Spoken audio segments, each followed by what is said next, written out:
Hello everyone, स्वागत है आपका हमारे यूट्यूब चैनल पे। आशा करता हूँ आपकी तैयारी काफी अच्छी चल रही होगी। आज का जो हमारा टॉपिक होने वाला है, जो आज का एक बहुत ज्यादा हॉट मुद्दा बना हुआ है, उसके ऊपर डिस्कस करेंगे कि जो अब अभी आप जो यूपीआई ट्रांजैक्शन करोगे उसके ऊपर 1.1% एक एक्स्ट्रा चार्ज लगेगा। ये जो मुद्दा है वो कल से या सुबह से ही बहुत ज्यादा न्यूज में बना हुआ है। डिस्कस करेंगे कि ये जो 1.1% का एक्स्ट्रा चार्ज है वो कौन देगा, हम देंगे या हमारे बिहाफ पे कोई देगा, हम कोई पेमेंट कंपनी देगी या कोई बैंक देगा। डिस्कस करेंगे इसी के बारे में कि ये जो चार्जेस है ये कौन देंगे। My name is Nitin Bashish. चलिए स्टार्ट करते हैं हमारे आज के सेशन को। देखो न्यूज क्या है कि जो ट्रांजैक्शन फीस है, कि जो ट्रांजैक्शन है उसके ऊपर जो चार्जेस लग रहे हैं वो 2000 से ऊपर कोई भी ट्रांजैक्शन की जाएगी। अब देखो ट्रांजैक्शन कौन सी होगी ये ध्यान में रखना है। अगर आप वैलेट से ट्रांजैक्शन करते हो, आपने सुने होंगे हमारे फोन पे वैलेट पे मनी ऐड करते हैं, हम पेटीएम पे वैलेट में मनी ऐड करते हैं, तो ये वैलेट से आप ट्रांजैक्शन करोगे तभी आपके ऊपर, वो भी हमें नहीं देना, हमारे जो हम जिस मर्चेंट को पे करेंगे उसको देना पड़ेगा। हमें इसमें किसी भी केस में एक्स्ट्रा चार्ज नहीं देना पड़ेगा। एक्स्ट्रा ट्रांजैक्शन जो चार्ज है वो हमें नहीं देना पड़ेगा। बस ये बात हम क्लियर कर लेते हैं यहाँ पे। ये जो सारे पे करने पड़ेंगे, या तो वो जो ऐप वाली कंपनी है वो पे करेगी या तो जो मर्चेंट है वो पे करेगा। इन सभी चीजों के बारे में डिस्कस करेंगे। सबसे पहले ध्यान रखना है कि जो वैलेट में अगर आप मनी ट्रांसफर करते हो, ठीक है, आपने वैलेट में पैसा रखा हुआ है, वहां से ट्रांसफर करते हो, तो वहां पर जो ट्रांसफर होगा, वहां पर जो ट्रांसफर फिर भी 2000 से ऊपर होना चाहिए। अगर 2000 से ऊपर का ट्रांसफर करते हो तो वहां पे जो एक्स्ट्रा चार्जेस है वो लगेंगे, वो भी जिसको हम पे करेंगे उसको आगे पे करना पड़ेगा, जिस पर्टिकुलर ऐप से हम ट्रांसफर कर रहे हैं। सपोज करो फोन पे से कर रहे हैं या पेटीएम से कर रहे हैं, वहां पे हमें उस जो एक्स्ट्रा अमाउंट है उनको देना पड़ेगा मर्चेंट को, उसमें भी हमें कोई एक्स्ट्रा चार्ज नहीं देना पड़ेगा। ये बात आज ही सुबह क्लियर करी है एनपीसीआई ने या यूपीआई ने। देखो एनपीसीआई क्या है, national payment corporation of India, और यूपीआई क्या है, यूनिफाइड पेमेंट इंटरफेस। तो इन्होंने ये बात को क्लियर कर दिया है।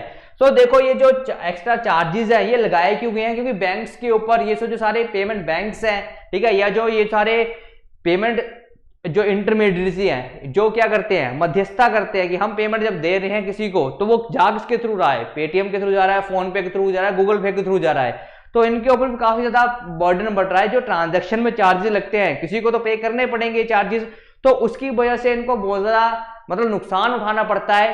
तो उस नुकसान को कम करने के लिए, इनके रिवेन्यू को बढ़ाने के लिए सरकार ने या आरबीआई ने ये कदम उठाया है। तो आपने ध्यान यहाँ पे क्या देना है कि यहाँ पे जो national payment corporation of India है, उन्होंने क्या बोला है कि ये जो चार्जेस लगेंगे ये कहाँ पे लगेंगे, प्रीपेड पेमेंट इंस्ट्रूमेंट्स के ऊपर। अभी जो प्रीपेड पेमेंट इंस्ट्रूमेंट मतलब क्या होता है, जो हमारे वैलेट होते हैं, गिफ्ट कार्ड होते हैं, इनके थ्रू जब पेमेंट की जाएगी, और वो भी पेमेंट जब 2000 से ऊपर होगी तब ये चार्जेस लगेंगे। फिर भी वो हमें नहीं देने पड़ेंगे, हमारे जो मर्चेंट होगा उसको वो चार्जेस देने पड़ेंगे, ठीक है। जो सारी यूपीआई पेमेंट्स होंगी वहां पर लगेंगे 1 अप्रैल से, ठीक है। ये सारे ये जो सारा चेंज है ये अप्लाई हो जाएगा, ठीक है। तो एक जो यहाँ पर चेंज फीस है वो रहेगी 1.1%, ये एप्लीकेबल रहेगी सारे यूपीआई ट्रांजैक्शन में जो 2000 से ऊपर रहेंगी, और वो किसके थ्रू की जाएंगी, जब आपके प्रीपेड पेमेंट इंस्ट्रूमेंट से की जाएंगी, ठीक है। और ये जो चार्जेस है ये एप्लीकेबल किसके लिए होंगे, बस इसी के लिए होंगे, जैसे कि वैलेट हो गया, क्रेडिट कार्ड्स हो गए, ठीक है। क्रेडिट कार्ड के ऊपर भी आपने देखा होगा कि जब कभी आप क्रेडिट कार्ड से पेमेंट करते हो तो आपको जो भी आपका मर्चेंट होता है तो आपको पहले बताया था कि इसके ऊपर इतना एक्स्ट्रा चार्जेस आपको पे करने पड़ेंगे। आपने कई बार इस चीज को फील किया होगा, ठीक है। तो ये जो क्रेडिट कार्ड के ऊपर वैलेट के ऊपर एक्स्ट्रा पेमेंट करनी पड़ेगी। तो जो पीपीआई इंडिया में कौन कौन से ये देखना है, कौन से, पेटीएम हो गया, फोन पे हो गया और गूगल पे हो गया, जिनके वैलेट्स में हम पैसे ऐड करते हैं। देखो पहले वैलेट में पैसे ऐड करने का रीजन क्या था, आपने देखा होगा कि बोलते हैं कि 100 रुपया ऐड करो, 1000 रुपया ऐड करो तो आपको 5% या 10% उसके ऊपर कैशबैक मिलेगा। तो उस कैशबैक के लालच में ही हम क्या करते थे, पैसे ऐड करते थे वैलेट में। तो अब वो थोड़ा सा जो वैलेट वाला सिस्टम है हो सकता है थोड़ा सा कम हो जाए। अब आगे देखते हैं।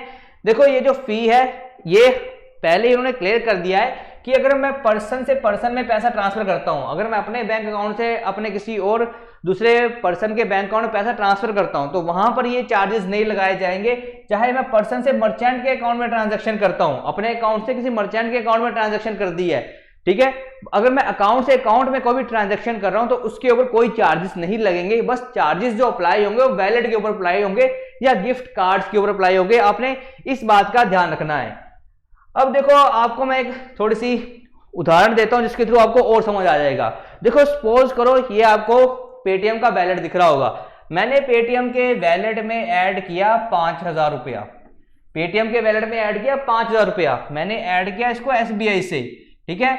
तो जो एसबीआई है उस वो पेटीएम करेगा उसको कुछ पैसा देगा एसबीआई को, जो 5000 ऐड किया है इसके ऊपर कुछ पैसा देगा किसको, एसबीआई को। उसी तरह से अगर मैं बोलता हूं कि अगर एसबीआई से पीएनबी में कोई पैसे ट्रांसफर किए हैं, ठीक है, जो हमारा पंजाब नेशनल बैंक है, ठीक है, पीएनबी में कोई पैसे ट्रांसफर किए हैं, तो यहां पे जब पीएनबी में पैसे ट्रांसफर किए जाएंगे तो पीएनबी को कुछ ना कुछ ट्रांजैक्शन चार्जेस देने पड़ते हैं एसबीआई को, ठीक है। तो ये जो चार्जेस है इनकी वजह से क्या होता है, वो बर्डन बढ़ जाता है थोड़ा सा बैंक्स के ऊपर, इस बर्डन को थोड़ा सा कम करने के लिए, ठीक है। तो ये सारे सिस्टम लेके आए हैं कि ताकि जो बैंक्स का रिवेन्यू है थोड़ा सा बढ़े, उनके ऊपर जो बर्डन है, ये सर इतनी ज्यादा ट्रांजैक्शन होती है तो पे तो करना पड़ता है, हम पे नहीं करते बट कोई तो पे करता है ना, तो उसकी वजह से बैंक्स के ऊपर थोड़ा सा बर्डन बढ़ रहा है। उस बर्डन को थोड़ा सा कम करने के लिए, और जो बैंक है ये जो हमारे बाकी ये जो फोन पे है, ये जो हमारा गूगल पे है, पेटीएम है, इनका थोड़ा सा रिवेन्यू को बढ़ाने के लिए ये सारी स्कीम को लाया जा रहा है। देखो सपोज करो ये तो आपने देख लिया कि वैलेट में ऐड करने पे फोन पे जो पेटीएम है उसको देने पड़ेंगे एसबीआई को पैसे। उसी तरह से अगर मैंने 5000 रुपया वैलेट में ऐड किया है और 5000 से मैंने मर्चेंट को पेमेंट कर दी, ठीक है, इस मर्चेंट को पेमेंट कर दी, तो जब मैंने इस मर्चेंट को पेमेंट करी तो ये मर्चेंट आगे 1.1% इसका मतलब 55 रुपये किसको देगा, ये पेटीएम को देगा, ठीक है। तो इसको देना पड़ेगा मर्चेंट को 55 रुपये पेटीएम को, क्योंकि पेटीएम के थ्रू ही मर्चेंट के अकाउंट में गया पैसा आया, या किसी दुकानदार के अकाउंट में पैसा आया इस वॉलेट के थ्रू आया, बट वो 2000 से ऊपर होना चाहिए, बस इतना था आपने ध्यान में रखना है। तो अब इस केस में देखो क्या हो सकता है, और चीज क्या हो सकती है कि जो दुकानदार है वो ये बोलेगा कि अगर आप मेरे को वैलेट से पैसा ट्रांसफर करना है तो आप ऐसा करो कि मेरे को ये जो एक्स्ट्रा चार्ज है वो भी साथ में दो।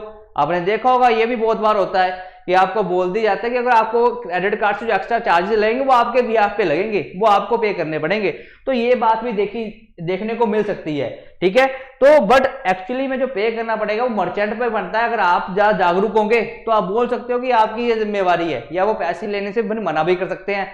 तो ये चीज आपने ध्यान में रखनी है। तो यहाँ पे 1.1% देना पड़ता है, जबकि अगर बैंक से बैंक में ट्रांसफर करते हैं तो 0.15% देना पड़ता है। इनको इतना पैसा देना पड़ता है जितनी ट्रांजैक्शन की होती है उसके ऊपर, जितना ट्रांसफर हुआ है उसका 0.15% ट्रांसफर करना पड़ेगा।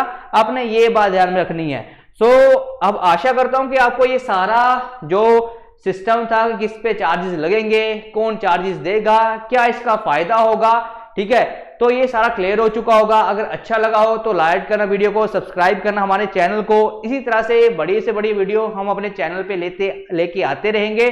सो मिलते हैं इस तरह से बढ़िया वीडियो में। Till then thank you.